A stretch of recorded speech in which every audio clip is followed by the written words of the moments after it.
Bab 350. Jika tidak memberikannya, maka aku akan membunuhmu. Mendengar ucapan Mileye, raut wajah wanita yang berada di kejauhan memucat. Mileye benar-benar mengabaikannya, dia berbalik dan berjalan menjauh. Bukannya dia adalah orang yang berpandangan sempit, tapi dia tidak suka dengan sifat wanita seperti ini. Dia telah melihat banyak wanita seperti itu sebelumnya, dan mereka semua adalah orang-orang yang terbiasa menganggap diri mereka penting karena dimanja oleh keluarga mereka sendiri. Orang seperti ini tidak pernah peduli dengan perasaan orang lain, sepenuhnya hanya memikirkan dirinya sendiri. Tidak lama setelah Mileye berjalan, dia tiba-tiba berhenti. Pada saat ini, sebuah sosok bayangan bergegas datang ke depannya. Itu adalah wanita dari sebelumnya. Tubuh wanita itu penuh luka, dan pada saat ini, dia memelototi Mileye, seolah-olah dia akan membunuh Mileye. Mileye berkata dengan datar, "Apa yang ingin kamu lakukan?"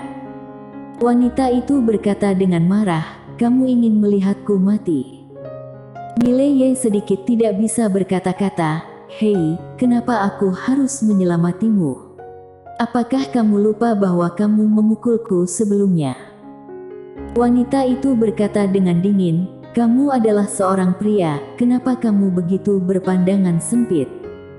Berpandangan sempit. Mileye menggelengkan kepalanya dan tersenyum, "Bukan berpandangan sempit, tapi aku tidak menyukaimu, apakah kamu mengerti? Selain itu, aku tidak memiliki dendam denganmu, jangan memprovokasiku. Sungguh, setelah aku datang ke sini, aku memutuskan untuk tetap merendah. Aku tidak ingin langsung diburu begitu datang ke dunia lain. Itu benar-benar merupakan hal yang merepotkan." Saat berbicara tentang ini, dia berjalan ke depan wanita itu, "Merendah, aku ingin merendah, apakah kamu mengerti?" Setelah keluar dari kota Qingcheng, dia pada dasarnya tidak pernah menjalani kehidupan yang stabil. Karena itu, setelah datang ke sini, dia ingin tetap merendah. Akan lebih baik lagi jika masalahnya dapat berkurang. Mendengar kata-kata Mileye, wanita itu menatapnya dengan dingin dan berkata dengan sarkastik, "Merendah. Coba tunjukkan kehebatanmu, kamu." Pada saat ini, seluruh tubuh wanita itu tiba-tiba mundur sejauh 100 kaki. Begitu dia berhenti, sebuah pedang langsung menyentuh dahinya. Wanita itu sedikit tertegun, pikirannya kosong, dia tidak menyangka bahwa dia bahkan tidak memiliki kekuatan untuk melawan.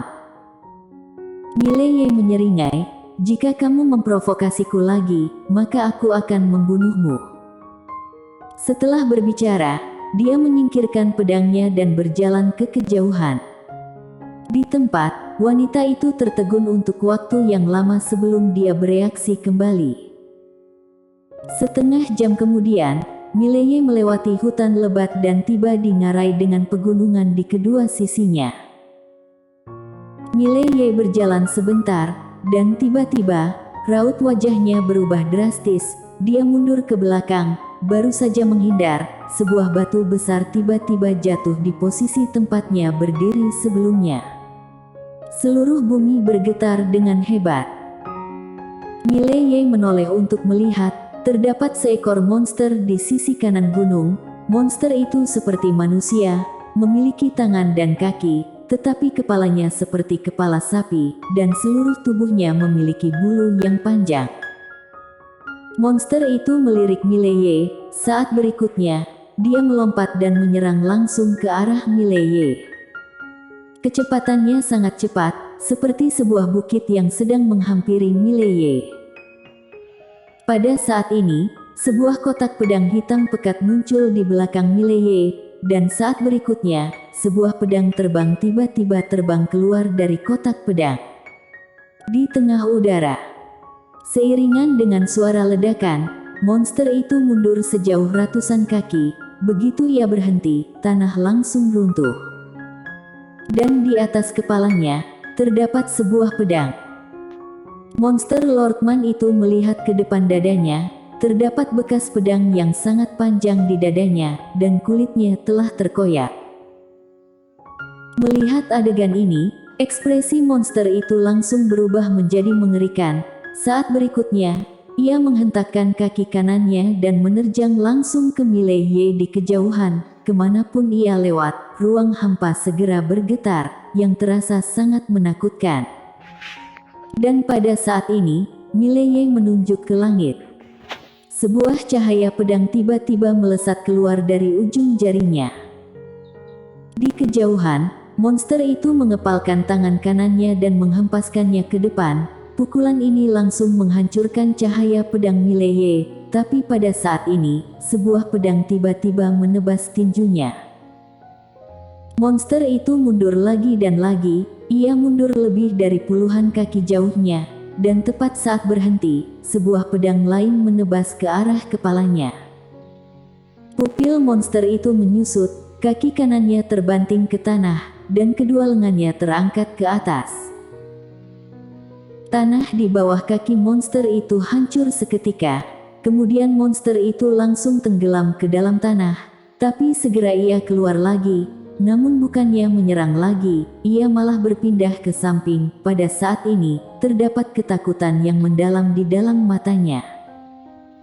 Mileye mengabaikan monster itu dan terus berjalan ke kejauhan. Pada saat ini, monster itu mengepalkan tangannya dengan perlahan.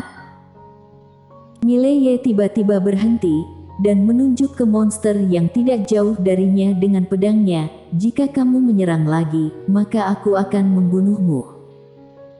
Mendengar ini, raut wajah monster itu langsung berubah menjadi sangat mengerikan. Sombong sekali kamu.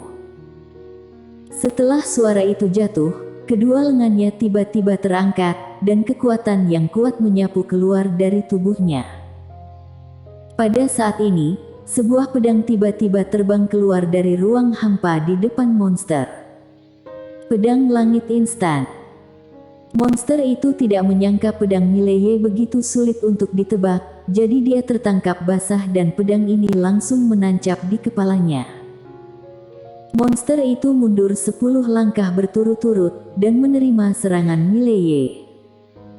Monster itu menatap Mileye, dan tangan kanannya menghantam tanah dengan keras. Tanah di depannya terbelah secara langsung, dan kekuatan yang kuat menyapu ke arah Mileye. Pada saat ini, ekspresi Mileye mendingin. Dalam sekejap, tangan kanannya terbuka, dan kekuatan bumi yang tak terhitung jumlahnya tiba-tiba berkumpul ke arahnya. Dalam sekejap, muncul sebuah pedang dengan gagang emas muncul di tangan kanannya. Pedang bumi. Mileye memegang pedang bumi dan menebasnya ke depan.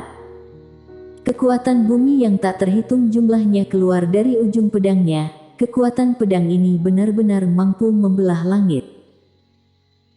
Ketika pedang ini digerakkan, kekuatan yang dilepaskan oleh monster di kejauhan langsung hancur, dan pada saat yang sama, monster itu mundur sejauh ratusan kaki. Setelah berhenti, tubuh langsung retak, dan darah yang tak terhitung mengalir keluar bersamaan dengan organ dalam. Mileye berjalan ke depan mayat monster itu. Dia hendak menyingkirkan mayat monster itu, dan pada saat ini, sebuah suara terdengar dari samping, "Tinggalkan mayat itu." Mileye berbalik, orang yang datang adalah pria berbaju polos dari sebelumnya. Mileye menyeringai, "Kenapa aku harus meninggalkan mayat ini?" Pria berbaju polos menatap langsung ke arah Mileye, "Karena aku menginginkannya." Senyum Mileye semakin cerah, alasan. Pria berbaju polos mengepalkan tangan kanannya perlahan, "Tidak mau, aku akan membunuhmu." Pada saat ini, Mileye tiba-tiba menghilang di tempatnya, dan dalam sekejap, kekuatan bumi yang tak terhitung jumlahnya tiba-tiba bergerak ke depan pria berbaju polos. Mileye tiba, dan pedangnya juga tiba. Pedang ini tidak hanya memiliki kekuatan bumi, tetapi juga jiwa pedang baik dan jahat. Merasakan kekuatan pedang ini, pria berbaju polos itu mengubah raut wajahnya. kaki kanannya mundur setengah langkah, menginjak tanah, dan membanting tangan kanannya ke depan untuk mengeluarkan tinju. Tinju dan pedang saling bertemu. Suara ledakan yang mengejutkan tiba-tiba bergema, dan pada saat yang sama, sebuah sosok terus terbang mundur. Sosok ini adalah pria berbaju polos. Pria berbaju polos ini mundur sejauh ratusan kaki, dan segera setelah dia berhenti, sebuah pedang menebas ke arahnya lagi. Pria berbaju polos langsung mundur beberapa puluh kaki. Begitu dia berhenti, noda darah mengalir dari sudut mulutnya. Pada saat yang sama, sebuah pedang diam-diam muncul di antara dahinya, sementara Mileye masih beberapa puluh kaki jauhnya. Mileye menatap pria berbaju polos dan berkata sambil tersenyum, "Apakah aku terlihat seperti orang yang mudah untuk ditindas?" Pria berbaju polos menatap Mileye, "Kamu menyembunyikan kekuatanmu." Mileye berjalan ke depan pria berbaju polos, kemudian meliriknya, "Kamu sangat tenang, apakah kamu memiliki sesuatu untuk diandalkan?" Pria berbaju polos menatap langsung ke arah Mileye, "Bunuh saja aku jika kamu memang ingin membunuhku, untuk apa harus berbicara banyak omong kosong?" Mileye menyeringai, dan pada saat ini, sebuah suara datang dari samping, "Berhenti." Setelah suara itu jatuh, Mileye menoleh untuk melihat. Tidak jauh, seorang orang tua berjalan keluar dari sebuah ruang hampa. "Master Alam Breaker."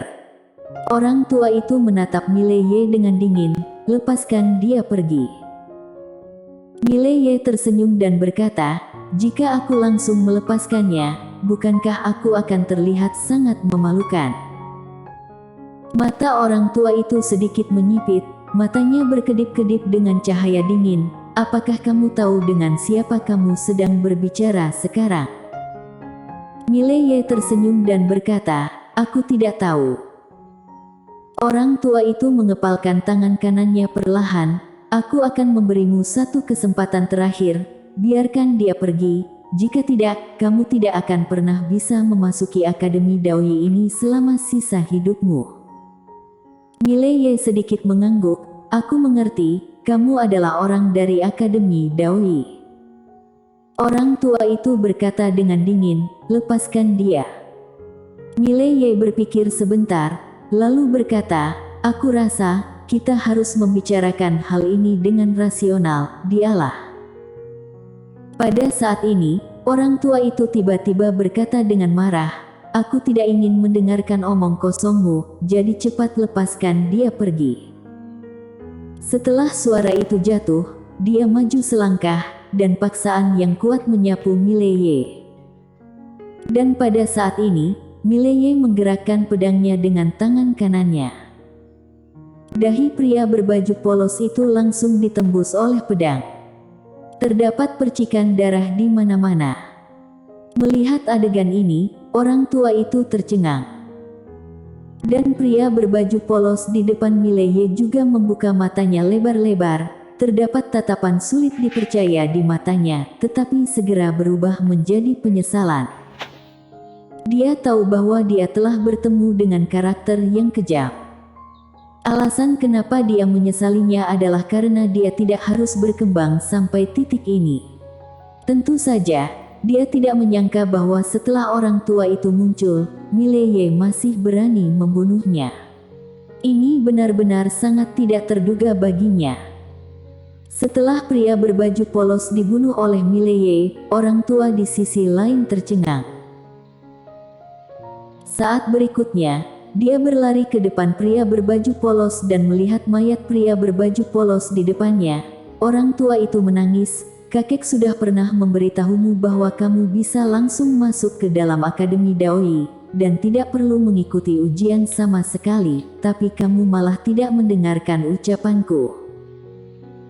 Saat berbicara sampai di sini, dia tiba-tiba berbalik untuk melihat Mileye yang berada tidak jauh darinya, dengan ekspresi yang sangat ganas, "Kamu pantas mati. Kamu pantas mati." Setelah selesai bicara, dia langsung menyerang ke arah Mileye. Di kejauhan, Mileye menyerang ke depan dengan pedangnya, kemudian menebaskan pedangnya. Jurus satu pedang menentukan hidup dan mati. Pedang digerakkan. Suara ledakan bergema di dalam hutan ini terdengar seperti guntur. Mileye dan orang tua itu berpisah dengan satu sentuhan, dan keduanya mundur beberapa puluh kaki berturut-turut. Setelah orang tua itu berhenti, dia menatap Mileye dengan tatapan tidak percaya. "Kamu..." Jelas, dia tidak menyangka kekuatan Mileye akan begitu kuat. Di kejauhan, Mileye berkata dengan suara rendah, "Kenapa? Apakah mentor Akademi Daoyi dapat menyerang siapa saja yang datang untuk berpartisipasi dalam pengujian dengan sesuka hati?" Orang tua itu berkata dengan marah, "Kamu membunuh orang di dalam Akademi Daoyi. Sebagai mentor di Akademi Daoyi, aku berhak untuk menyelesaikan masalah ini, kamu..." Mileye tiba-tiba menyela kata-kata orang tua itu. "Kenapa? Apakah kamu ingin berbicara omong kosong padaku sekarang? Aku baru saja ingin mengatakannya tadi, tapi bukankah kamu dan cucumu sama sekali tidak ingin mendengarkan? Sekarang aku tidak ingin berbicara omong kosong, dan juga tidak ingin mendengar omong kosongmu lagi." Setelah selesai bicara, Mileye bergegas menerjang ke arah orang tua itu. Bersambung.